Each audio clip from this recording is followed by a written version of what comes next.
৪৩তম BCS এর প্রজ্ঞাপন থেকে বাদ পড়া ২২৭ জনের বিষয়ে পুনর্বিবেচনা করে দেখা গেছে বেশিরভাগই চাকরিতে যোগ দিতে পারবেন, দ্রুতই প্রক্রিয়া শুরু হবে বলে জানিয়েছেন জনপ্রশাসন সচিব মোখলেসুর রহমান।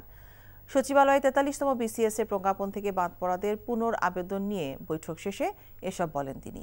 একই সঙ্গে সচিব জানান, ফৌজদারি এবং রাষ্ট্রবিরোধী অপরাধ না থাকায় তাদের বিষয়ে আবার প্রজ্ঞাপন হবে, দ্রুতই রাষ্ট্রপতির অনুমোদনের জন্য পাঠানো হবে জানিয়ে তিনি বলেন, বিভিন্ন তদন্ত সংস্থার প্রতিবেদন বিভিন্নভাবে দেওয়া হয়েছিল।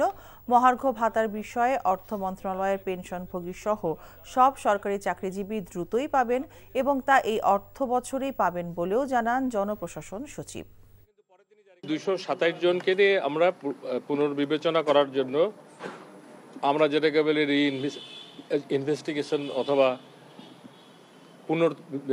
তদন্ত, এই কাজ করে আমাদের একটা পর্যায়ে আসলো। আমরা আশাবাদী এই যে ২২৭ বললাম এর মেজরিটি, মোর দ্যান মেজরিটি আপনারা এই যেভাবে বিজ্ঞাপন জারি হয়েছে যারা নর্মাল তাদের পক্ষেও জারি হবে।